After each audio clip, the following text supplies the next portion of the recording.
le Seigneur soit béni. Alléluia. Bien le bonjour à chacun, à chacune. Merci Seigneur pour cette matinée. Amen. On a passé une bonne matinée dans la présence du Seigneur.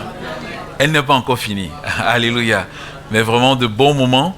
Et je peux vous confirmer que ce matin, il y a beaucoup de victoires qui ont été prises. Alléluia. Je peux vous dire, des personnes qui l'ont prise, elles se reconnaissent. Il y a beaucoup de victoires qui ont été prises et beaucoup d'objectifs qui ont été atteints.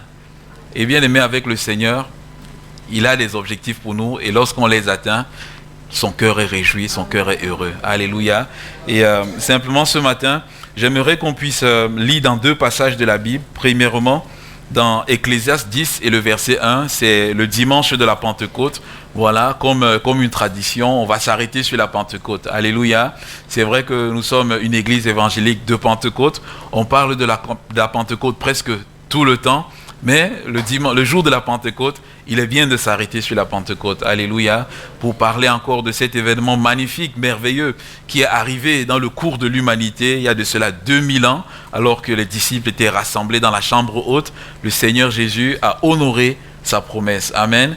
Et notre Seigneur, il est vraiment celui qui honore ses promesses. Amen. C'est la raison pour laquelle on a besoin de s'appuyer sur les promesses du Seigneur, parce qu'on sait que ses promesses sont oui et amen. Il ne faillira jamais.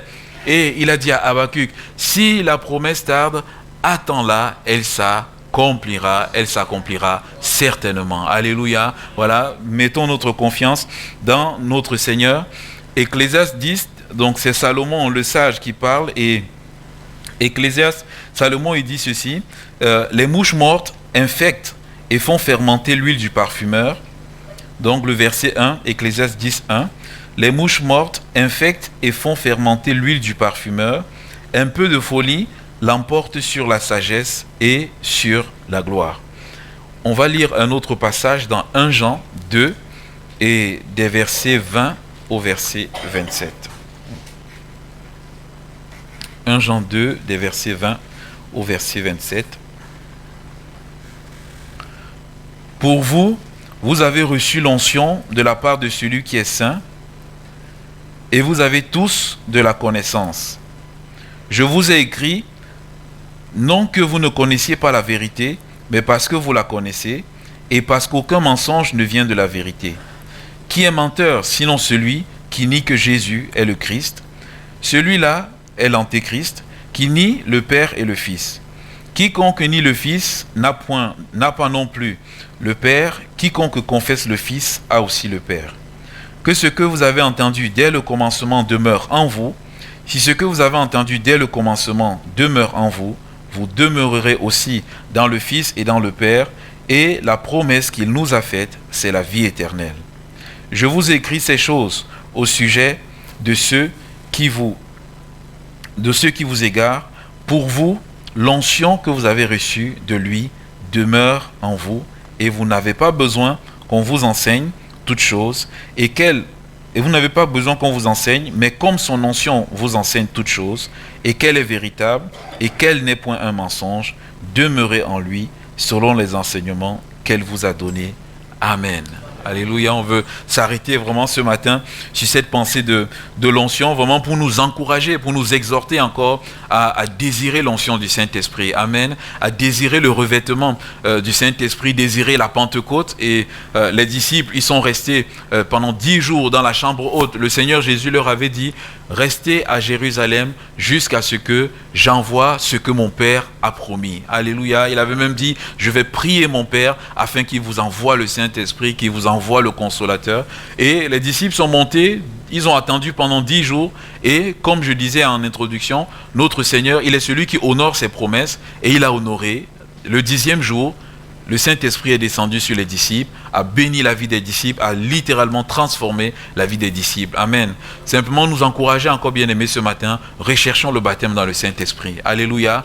Bien-aimés, c'est tellement important. C'est pas une option pour notre vie, mais c'est vraiment important pour la marche avec le Seigneur. Amen. Pour ceux vraiment qui n'ont pas encore été baptisés, je veux continuellement vous encourager, ne baissez pas les bras, cherchez cette bénédiction du Seigneur. Amen. De dire, Seigneur, j'ai besoin d'être rempli de toi, parce que de cette plénitude va découler toutes les victoires qui vont suivre dans ma vie. Amen. Et qui sait, peut-être même de dire, Seigneur, dans la semaine, il y a des moments où, Seigneur, je vais bloquer des temps, vraiment, je me tiens dans ta présence, je dis, Seigneur, ce jour-là, cette heure-là, je cherche le baptême dans le Saint-Esprit jusqu'à ce que je puisse le recevoir, parce que c'est une promesse, c'est un don, c'est un cadeau que tu me fais. Alors Seigneur, je veux saisir ce cadeau. Alléluia. Vraiment de nous encourager encore dans cette dimension. Tant dans l'Ancien Testament que dans le Nouveau Testament, la Bible nous révèle la nécessité d'être rempli du Saint-Esprit. Aucune personne n'a servi le Seigneur de façon efficace sans être rempli du Saint-Esprit. Alléluia. Que ce soit dans l'Ancien Testament ou dans le Nouveau Testament, c'était une nécessité. Et ce passage de l'Ancien Testament nous parle de l'huile du parfumeur. Et la plupart du temps, on le verra, le Saint-Esprit, le baptême, l'onction du Saint-Esprit est toujours pris en analogie avec l'huile qui coule, vraiment qui nous parle de cette plénitude. Et on a besoin que cette huile coule. La semaine dernière, je parlais de la tentation du Seigneur Jésus.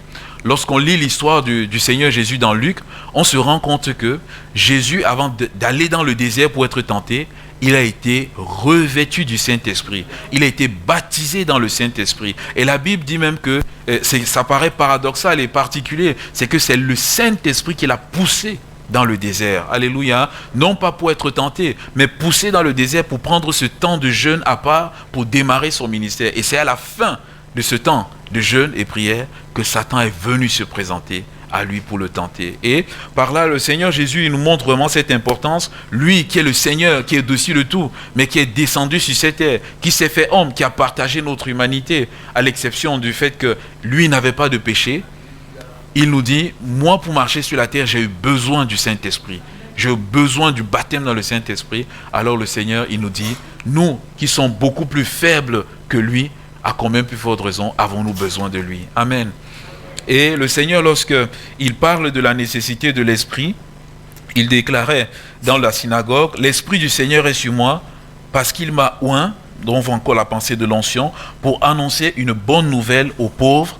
Il m'a envoyé pour guérir ceux qui ont le cœur brisé. » Et lorsqu'on lit ce passage dans Ésaïe, il dit pour délivrer les captifs et pour libérer les prisonniers. Voilà ce que l'onction du Saint-Esprit fait dans les vies. Alléluia. Lorsque le baptême du Saint-Esprit est là, le Seigneur me donne la force et l'efficacité pour témoigner du Seigneur. Parce que le Seigneur connaît les cœurs des gens qui sont devant moi. Moi, je ne les connais pas. Mais parce que le Saint-Esprit est sur moi, il a la possibilité de me donner ce dont ceux qui sont devant moi ont besoin. Amen. Et il sait les cœurs de ces personnes. Peut-être ces personnes sont dans une direction qui n'est pas bonne. Il va me donner une parole qui va toucher le cœur de ces personnes et les ramener. Il va donner une parole peut-être qui va susciter l'espoir dans le cœur d'une personne. Et ça, on a besoin du Saint-Esprit qui va nous utiliser pour faire cela dans les vies.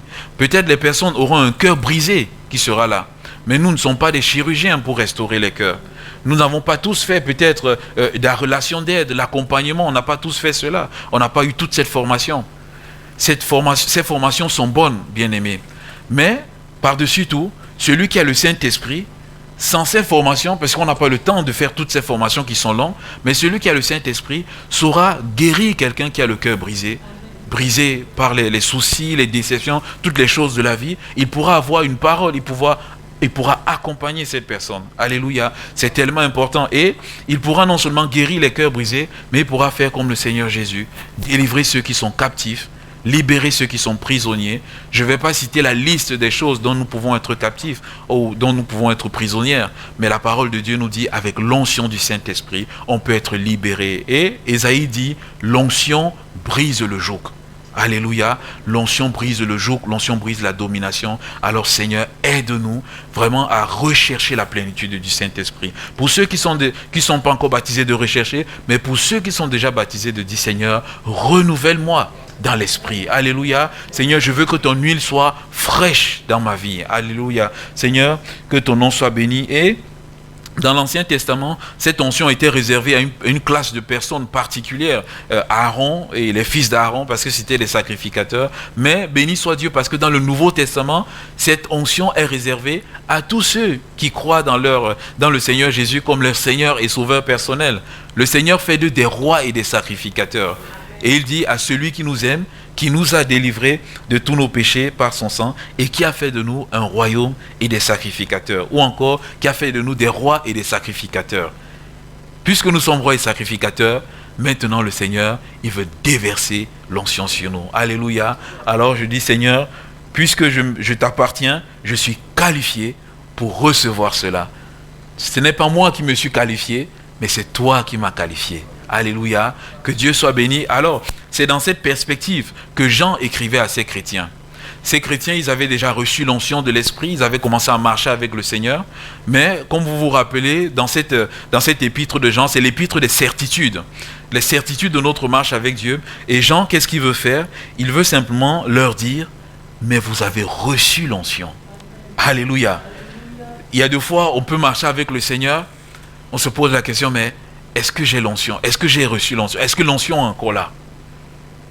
L'apôtre Jean, lorsqu'il parle ici, bien aimé, on va voir, j'ai stabiloté. Il dit, vous avez reçu l'onction de la part de celui qui est saint. L'onction que vous avez reçue demeure en vous. Son onction vous enseigne. Alléluia. Et au travers de toutes ces répétitions, au travers de toutes ces répétitions, il est en train de vouloir chasser le doute dans le cœur de tous ces chrétiens-là. Alléluia. Il le dit à plusieurs reprises. Peut-être que ce matin, il y a certains qui doutent. Est-ce que j'ai reçu vraiment l'onction ou pas? Et le Seigneur dit, mais vous avez reçu l'onction. Alléluia. Ce n'est pas le temps de douter. C'est le temps de saisir la bénédiction de Dieu. C'est le temps de mettre ma foi dans cela. C'est le temps d'activer cela. Je n'ai pas à douter. Et ces personnes-là étaient en train de douter. Et quand ils étaient en train de douter, la suite c'est quoi? C'est qu'il y avait des faux docteurs, des faux enseignants qui étaient là. Et qui vont enseigner toutes ces choses-là. Et qui vont comprendre. Mais le Seigneur, il met ces chrétiens en garde, le rappelle de cette onction. Et je me dis, Seigneur, lorsque tu nous rappelles que nous avons reçu l'onction, alors je suis là, je veux dire, merci Seigneur pour l'onction que j'ai reçue. Chaque matin, je dis, merci pour le Saint-Esprit que le Seigneur a revêtu, dont le Seigneur m'a revêtu. Et je loue le Seigneur, je l'adore pour l'Esprit, je l'adore pour la parole que le Seigneur m'a donnée. Alléluia, parce que le Saint-Esprit et la parole, c'est un bon couple. Alléluia, et un couple qui fait une détonation. Alléluia. Merci beaucoup, Denis.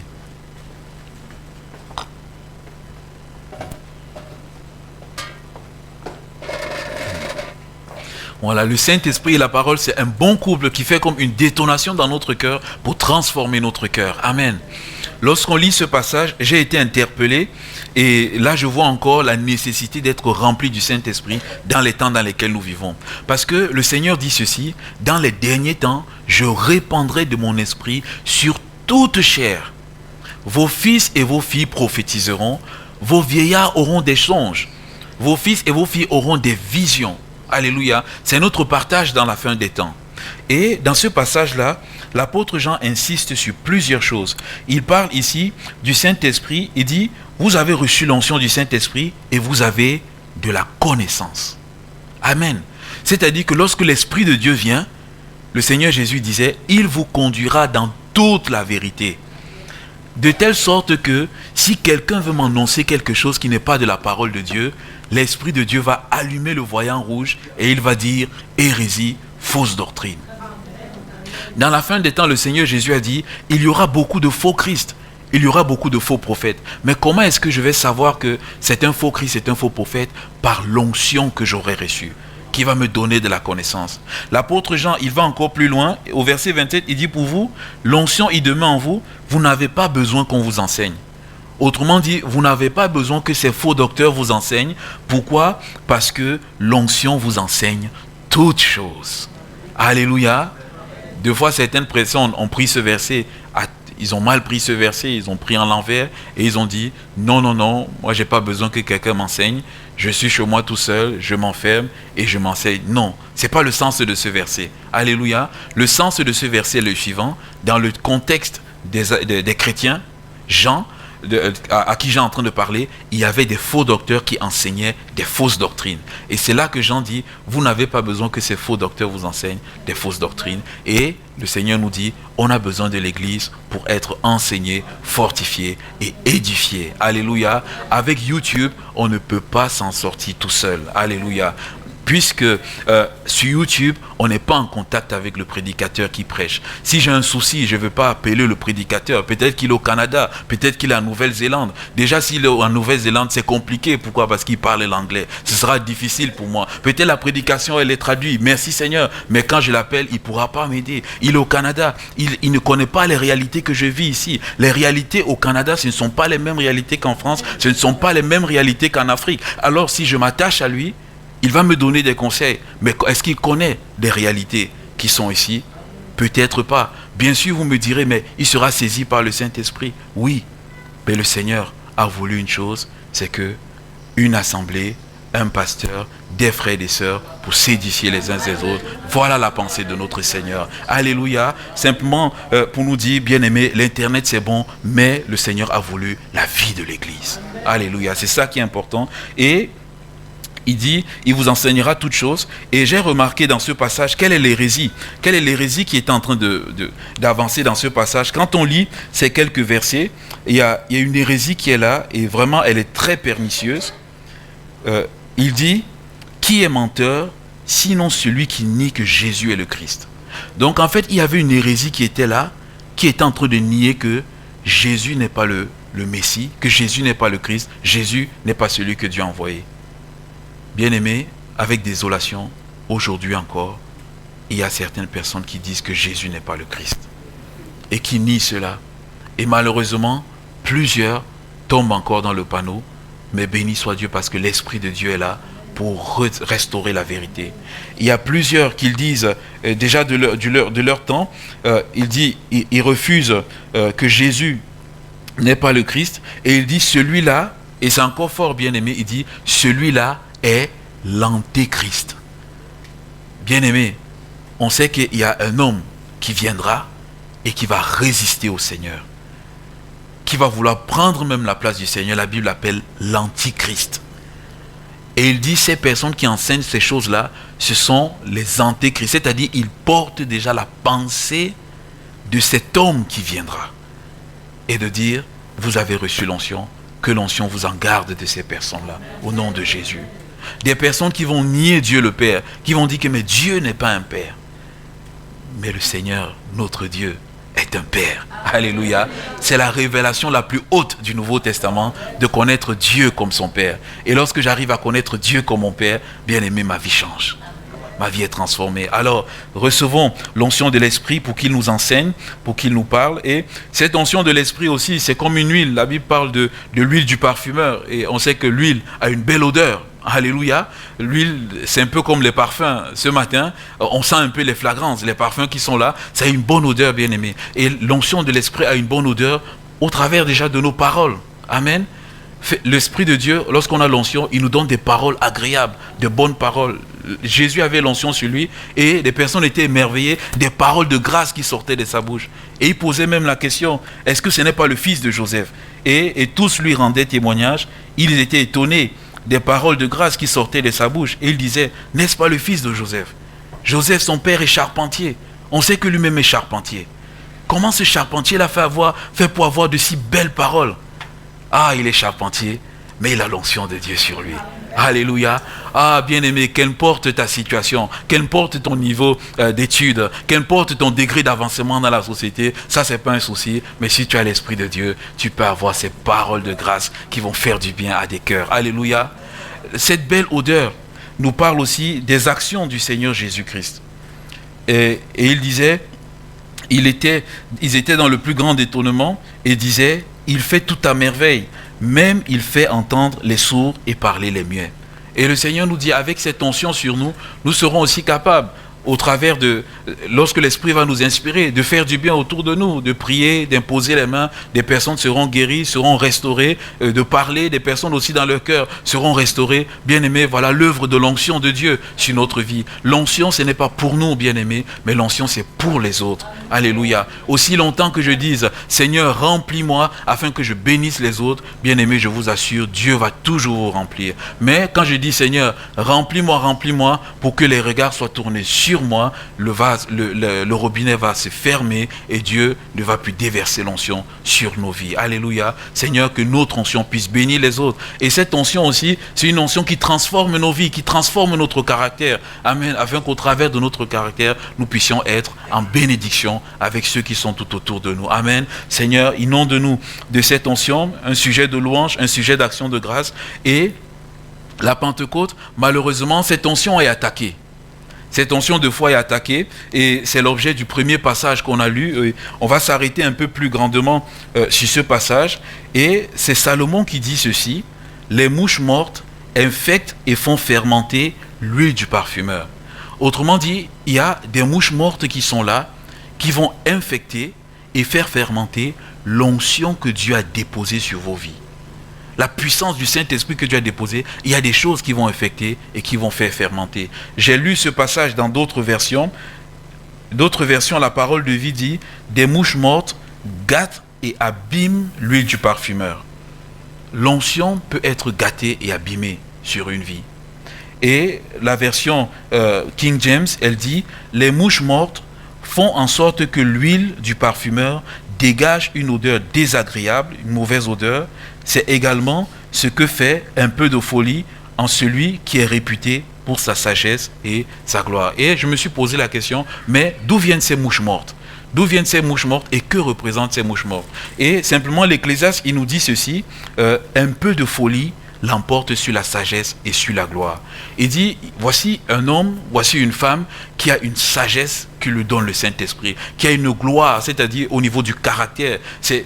L'Esprit de Dieu agit tellement au travers d'elle, c'est qu'on sent qu'elle brille du caractère de Jésus. Et il dit, mais un peu de folie, c'est-à-dire un peu de manque de bon sens, un peu de laisser la chair agir, un peu une parole déplacée par-ci, par-là. Il dit, c'est un tout petit peu. Il dit, ce petit peu-là, qu'est-ce qu'il fait? Premièrement, il dit, il infecte. Et deuxièmement, il fait fermenter. Et on connaît tous la pensée de la fermentation. La fermentation change complètement quelque chose. S'il y a une corruption qui est là, ça transforme complètement. Et de dire, Seigneur, aide-moi à ce que ces mouches mortes-là ne puissent être là comme pour infecter ma vie. Fais en sorte que ces mouches mortes-là ne puissent être pour faire partie de la gloire. Ézéchiel nous parle de la gloire de Dieu. Quand on lit le livre d'Ézéchiel, on voit comment la gloire de Dieu est en train de se lever petit à petit pour sortir du temple. Tout simplement parce que le peuple est en train de faire des choses qui ne plaisent pas à Dieu. Ils font une chose, la gloire de Dieu se déplace. Une autre chose, la gloire se déplace. À un moment donné, la gloire est à l'extérieur. À un moment donné, la gloire part se mettre au-dessus de la montagne. Et à un moment donné, la gloire de Dieu s'en va complètement. Parce qu'on a fait des choses qui ont attristé le Seigneur, qui ont attristé le Saint-Esprit. Et qu'est-ce qui se passe? L'Esprit de Dieu attristé, il s'en va. C'est vrai, béni soit Dieu. La Bible nous dit, quand le Seigneur Jésus reviendra, il posera son pied sur la montagne de laquelle il est parti par la gloire et il rentrera dans le temple. Alléluia. C'est la raison pour laquelle ces deux textes se complètent. Amen. De dire, Seigneur, aide-moi de telle sorte que des petites choses, et c'est vraiment ça, vraiment bien aimé, des petits détails, que ces petites choses-là ne viennent pas enlever l'onction et la puissance du Saint-Esprit sur ma vie. Alléluia. Des fois, ces choses s'en vont de nos vies et nous ne nous rendons pas compte.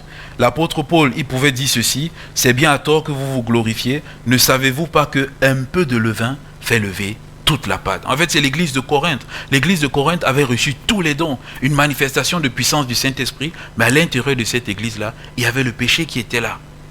Mais il ne prenait pas soin de cela, il minimisait ces choses. Et il dit, mais cette petite chose qui est là, elle est capable de te faire mourir. Elle est capable de ternir la vie de Dieu en toi. Salomon disait ceci: ce sont les petits renards qui détruisent les vignes. Je vous assure, ce sont ces petites choses-là. Mais lorsqu'elles sont en grand nombre, je ne sais pas si vous avez déjà vu un champ dans lequel sont passées les sauterelles. Quand elles passent, bien aimées, les sauterelles, ce n'est rien du tout, c'est une petite chose. Mais quand on a un essaim de sauterelles qui passe dans le champ, on se pose la question si on en sèche ou pas.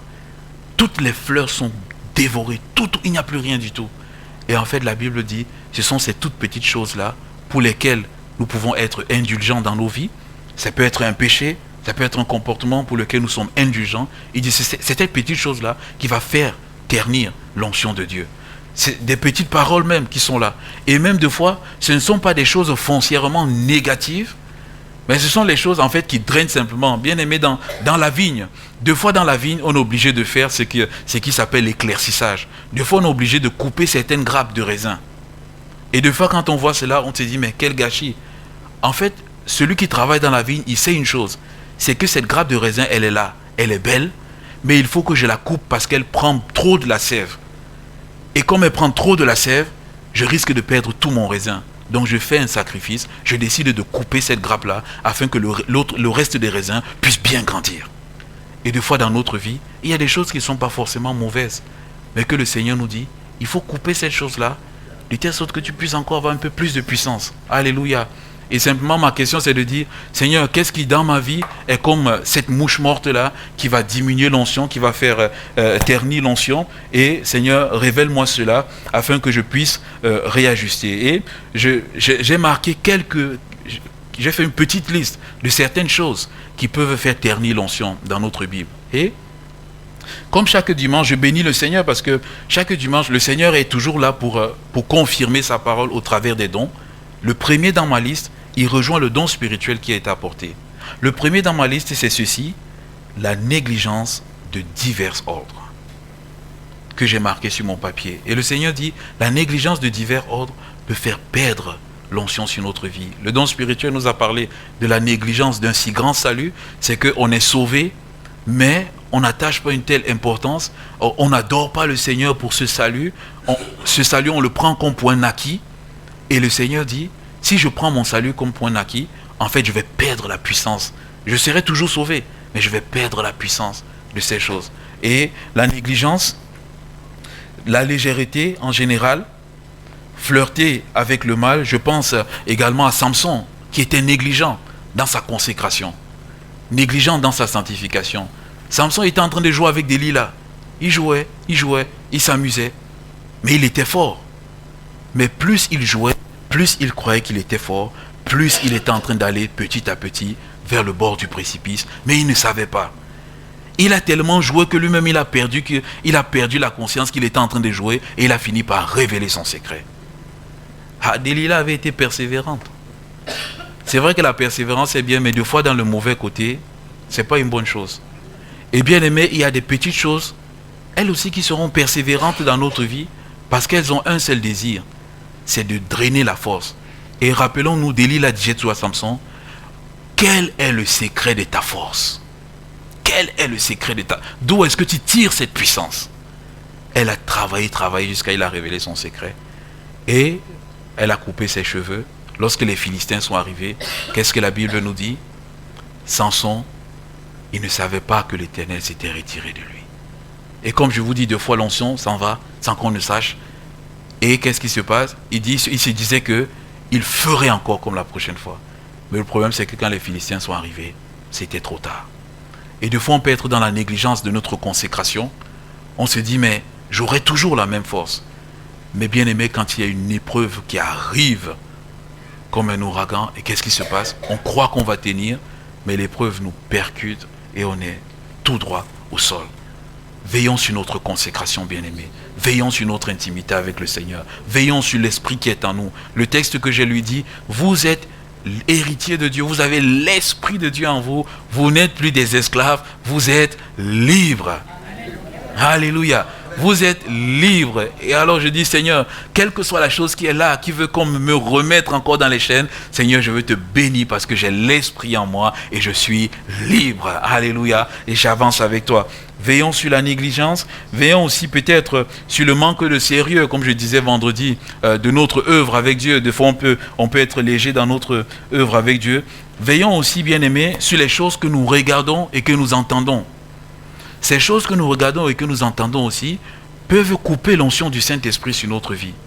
Il y a tellement de choses. Des fois, on entend des choses, bien aimé, c'est bien de fermer ses oreilles. Des fois, moi j'aime souvent la réaction des enfants. Lorsqu'il entend un gros mot, il ferme ses oreilles. Alléluia. Amen. Ah, soyons comme les petits enfants. Dès qu'on entend des gros mots bien-aimés, fermons nos oreilles. Parce que nos gros mots, les oreilles, la parole entre pour aller toucher notre cœur. Et dans notre cœur, il y a le Saint-Esprit. Des fois, lorsqu'ils voient des choses à la télé, ils font pareil, ils ferment les yeux. Ils disent, oh, pas bon. Ils ferment les yeux. Bien-aimés, et nous alors? Est-ce qu'on raisonne ainsi? Non, de toutes les façons, je suis grand. Je saurai quand est-ce que ça ira un peu trop loin. Et je vais fermer la télé. Le Seigneur dit, non, non, non. Fais comme un enfant. Dès que c'est mauvais, tu fermes les yeux. Ne raisonne pas de dire, j'attends que lorsque ça sera tellement pire, que je vais arrêter la télévision. Non, non, non. J'arrête la télévision. Quel que soit ce que je vois. Dès que je vois que c'est pas bon, je ferme. Alléluia. Parce que par là, je vais préserver mon cœur. Parce que dès que je vois et que je continue à regarder, l'image est quittée, est venue s'imprégner dans mon cœur, est venue s'imprégner dans ma pensée. Et ça continue de travailler. Veillons. Soyons comme notre Dieu. Habakkuk, il disait ceci de Dieu: tes yeux sont trop purs pour voir le mal et tu ne peux pas regarder l'iniquité. De dire, Seigneur, fais en sorte que mes yeux soient trop purs pour que je détourne mes regards du mal. Fais en sorte que mon regard soit trop pur. Alléluia. Seigneur, je vais même faire comme David. Seigneur, j'ai fait un pacte avec mes yeux. Je ne regarderai pas ce qui est impur. Seigneur, je vais être comme Job. J'ai fait un pacte avec mes yeux. Je ne poserai pas les regards sur une fille vierge. Il dit, oui, c'est ce que Job disait. Seigneur, je vais faire un pacte avec mes yeux. Aide-moi à faire ce pacte-là. Aide-moi à détourner les regards. Alléluia. On est dans la société. L'été est arrivé. On a déjà toutes les pancartes dans toutes les villes. Tout. Donc maintenant, quand moi-même je conduis, c'est droit devant. Ah, c'est droit devant, bien-aimé. Il faut regarder droit devant nous. Des fois, nous n'allons pas chercher ces choses, mais ces choses vont vouloir venir à nous. Mais de dire, Seigneur, même si ça vient à moi, j'ai encore la possibilité de faire une chose. J'ai le choix de où est-ce que mon regard va s'orienter. Alléluia. Bien-aimé, au travers de ces moyens-là, on garde l'onction de Dieu sur notre vie. Après, l'onction peut partir au travers des attitudes, des œuvres de la chair qui peuvent être là, faire partir l'onction sur notre vie. Ça peut être peut-être des médisances, la rancune, peut-être, des fois l'onction peut partir sur notre vie, bien-aimé, lorsqu'on s'attache à des petites choses. Des fois, bien-aimé, des fois, je ne sais pas, des fois il y a des personnes qui s'attachent à des détails. On est tatillon sur les détails. On veut couper, souvent comme on dit, on veut couper les cheveux en 4. Des fois, à force de trop s'attacher sur les détails, on se fait du mal à soi-même. Pourquoi? Parce que comme ce tout petit détail-là n'avance pas comme on veut, dans notre cœur, on est triste. On est peut-être dans l'amertume. Mais le Seigneur dit, en t'attachant sur tout ce détail-là qui est tellement petit et que peut-être pas de grande importance, ton cœur est rempli d'amertume et de crainte de toutes ces choses-là. Et alors, le Saint-Esprit, il est en calme, il se calme, il ne peut plus parler. Et de dire, Seigneur, je ne veux pas m'arrêter sur les détails. Alléluia. Seigneur, je veux passer sur certains détails. Seigneur, comme l'apôtre, comme Salomon disait, Seigneur, je ne veux pas être juste à l'excès. Il dit, non, ne sois pas juste à l'excès. Deux fois, laisse une marge. Alléluia. Et Seigneur, mon cœur sera dans la paix. Alléluia. C'est autant de choses. Des fois, ça peut être, comme j'ai lu au sujet de l'apôtre Jean, ça peut être de mauvais enseignements. Deux fois, ce qui fait ternir l'esprit de Dieu, fermenté, deux fois, ça peut être un esprit qui n'est pas régénéré. Deux fois, Dieu veut faire quelque chose. Mais parce que mon esprit n'est pas régénéré, parce que mon esprit est focalisé sur, mais par le passé, on faisait comme ça. Là, je bloque l'action du Saint-Esprit. Dieu veut faire quelque chose de nouveau. Alléluia. Dieu est celui qui fait des choses nouvelles. Alléluia. Mais parce que mon logiciel est resté bloqué dans le passé, je ne vais pas voir l'œuvre que Dieu va faire. Et qu'est-ce qui va se passer? Je ne bénéficierai pas de l'onction de l'Esprit qui va descendre pour cette nouvelle chose qui va arriver. Et peut-être que même que je vais arrêter cette onction de l'Esprit. Et de dire, Seigneur, renouvelle mon intelligence afin que je ne vienne pas arrêter l'œuvre que tu es en train de faire. Alléluia. Renouvelle. Un jour, on parlera sur ce passage où le Seigneur Jésus dit, on ne coupe pas une pièce d'étoffe neuve sur une pièce d'étoffe vieille. Il dit, sinon, à un moment donné, ça va déchirer. On ne met pas du vin nouveau dans de vieilles outres. Sinon, à un moment donné, la vieille outre, qu'est-ce qu'elle va faire? Elle va éclater. Et de dire, Seigneur, toi tu fais toutes choses nouvelles, alors renouvelle-moi dans mon intelligence, afin que Seigneur, je puisse avancer à ton rythme et dans la génération dans laquelle je suis. Alléluia. Autant de choses, bien-aimées, qui peuvent ternir cela. Alors, clôturant avec cette partie, Seigneur, aide-nous à préserver l'huile. Aide-nous à préserver l'onction. J'ai déjà donné quelques pistes. La première piste que je vais, la suite des pistes que je vais donner, c'est chérir l'onction que nous avons reçue. Amen. C'est aussi cette pensée que le don spirituel nous disait, de chérir l'onction. Et Jacques, il dit ceci concernant l'Esprit de Dieu. Il dit, croyez-vous que l'Écriture parle en vain? C'est avec jalousie que Dieu chérit l'Esprit qu'il a fait habiter en vous, en nous. Alléluia. Il dit que mais Dieu est tellement jaloux que l'Esprit qu'il a fait habiter en nous là, il le chérit. Alléluia. Il en prend soin. Amen. Il fait tout de telle sorte que cet esprit-là soit toujours bien. Alléluia. Amen. Lorsqu'on voit, dernièrement, je voyais un monsieur qui était en train de laver sa voiture. J'ai été obligé de m'arrêter. Vous me direz, le pasteur, il nous parle de laver la voiture le dimanche matin. Qu'est-ce qu'on veut faire? Mais, bien aimé, j'ai été interpellé. Et des fois, le Seigneur nous interpelle. J'ai vu le monsieur, il lavait sa voiture. Ça brillait. Il était en train de la lustrer. J'ai dit, oh là là, cette voiture elle doit être particulière. Et cette voiture doit être neuve. Et je lui ai posé la question, mais depuis combien de temps vous lavez la voiture? Depuis 2009. Je suis resté comme ça, j'ai pensé à ma voiture. Je me suis dit, Seigneur, c'est un inconverti qui fait ainsi de sa voiture. Et moi qui suis le pasteur, peut-être je n'aurais même pas le courage de faire monter quelqu'un dans ma voiture tellement. Et bien aimé, qu'est-ce que ce monsieur était en train de faire? Il était en train de prendre soin de sa voiture. Là sur le soleil, il lavait, il essuyait. Et à un moment donné, on était dans la conversation. Et le monsieur, je lui ai posé la question. On était en train d'échanger, je ne me rappelle plus. Mais il m'a dit que c'est la voiture de sa femme. J'ai dit, oh là là, c'est pas possible. Ce monsieur, non seulement il prend soin de la voiture, mais en plus c'est la voiture de sa femme. Alléluia. Ça c'est un bon mari. Amen. Bien aimé les frères, il faut laver les voitures de vos épouses. Et il faut laver. Et je m'arrête dessus parce qu'en fait, le monsieur était en train de prendre, et la voiture au soleil, elle brillait. Et moi je me dis, le monsieur est en train de chérir sa voiture. Alléluia. Bien aimé, pourquoi ne pouvons-nous pas chérir le Saint-Esprit qui est en nous? Alléluia. De laver, de veiller, qu'il n'y a rien qui se verse sur lui. Je me rappelle encore de ce témoignage d'un enfant à l'école du dimanche. On lui a parlé du Saint-Esprit qui habite dans son cœur. Et le soir, il rentre, on lui sert la soupe. Mais alors, il est devant sa soupe, il ne mange pas.